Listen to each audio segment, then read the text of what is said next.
Good morning. This is Sean with Gas Analysis Service, and today we're going to cover how to properly take a good gas sample. First thing we're checking is flow rate. We are flowing today, so that is a good sign. Next thing we're going to check is, to help get you the best sample possible, is we're going to crack our valve, make sure we don't have any condensate or water or anything that can disrupt the gas sample. So go ahead and put your earplugs on and crack your valve.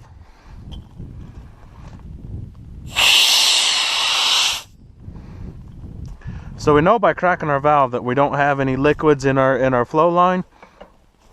With that being said, we can go ahead and put our bushing in there, reducer bushing, tighten it down a little bit. Next step, we're going to go ahead and check pressure. You can always check your pressure on your meter run, but most of the time those are at PSI-A, which is atmosphere. We always check ours with a gauge to verify pressure. And here we are checking our pressure, and it's jumping between 18 and a half. So we're going to call that 19 PSI. G for gauge. And you'll go ahead and fill that out on your information card. Next step we're going to do is we're going to get ready to put our bottle on. What we like to always do, crack your valve just a little bit so you have a little bit of gas coming out.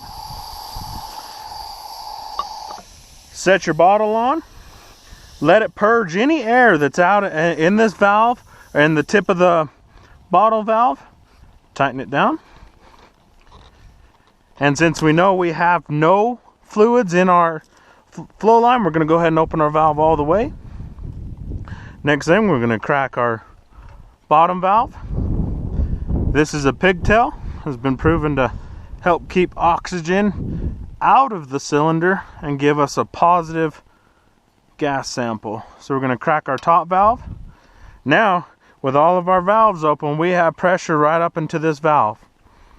With your pressure rating, check the back of your card that comes with the bottle, and it's going to tell you right now, since we're at 19 psi, 15 to 30 psi G, number of purge cycles is 13.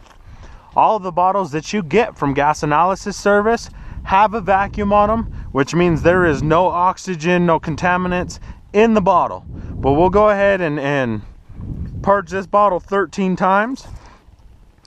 Next step is close our bottom valve and crack our pigtail. Close it before all the gas bleeds off. Open and close our bottom valve. Purge number 2. And repeat this all the way through the number of purge cycles.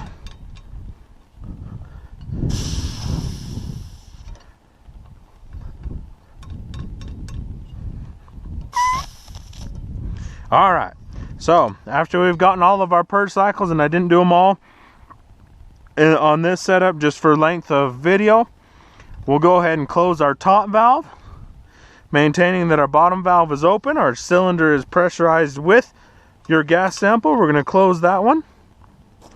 We're going to close your meter run valve. Next step, something I always like to do, crack your pigtail open. It relieves any pressure that's in the pigtail. Sometimes when you have some samples that you're going to be getting have 300-400 pounds of pressure on them, it's a good idea just to pop that open real quick, relieve any pressure before you take the pigtail off. Double check, make sure all your valves are closed. We're going to pull our bottle off. And with our bottle off, our next step, something we like to do, we like to check our valves. They do get used quite a bit, and occasionally you get one that has a bad seat and is going to leak. A little bit of water squirt in there. We're checking to see if we have any bubbles coming out. If you don't have water available, spit works just fine. Checking both valves. Neither valve is leaking. Next step, thread tape. Thread tape's your best friend because it's going to ensure that when we put our caps on there, we're not going to have any leaks.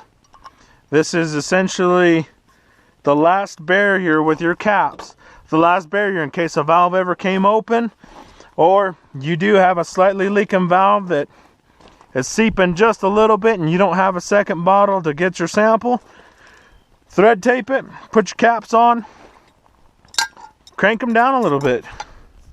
That's just your last barrier to make sure we don't lose the sample and have you come back out and re-pull the sample because of a bad bottle or because a valve got open from bouncing around in a cooler in the back of your truck or anything of the sort. After that, we're going to go ahead and fill out our card. Your best bet is give us as much information as possible. C6 Plus is a standard gas analysis. Your pressure, PSIG, PSIA. Sample temperature, most of the time we don't get the temperature. Was the well flowing? Yes or no? The date you sampled it, who you sampled it, the company you're pulling a sample for. In this tutorial, we're at Black Hills Resources. Well name, we'll fill it out as the Hickoria 464 number 5. Location and source. This is a big one to give you the best complete analysis possible. So we're in section 31. Township 30 North, Range 03 West. We're going to fill out Lease County, Rio Arriba, New Mexico. On this one, if you know your formation, go ahead and get your formation filled out. Your meter number. Meter number a lot of times is going to be in your digital display, or it's going to be with the information your boss sent you with to get your sample. Contact information, phone number, email, whoever you want this email to, let us know. And finally, remarks. This one was pretty simple. We sampled it on the meter run. Sometimes you'll be out pulling a Braden head sample. Is it your Braden head, your casing, your intermediate? Give us as much information as possible to get you the best analysis possible. Any questions, feel free to ask us. We're always here to help and look forward to working for you and getting you some great analysis. Thank you.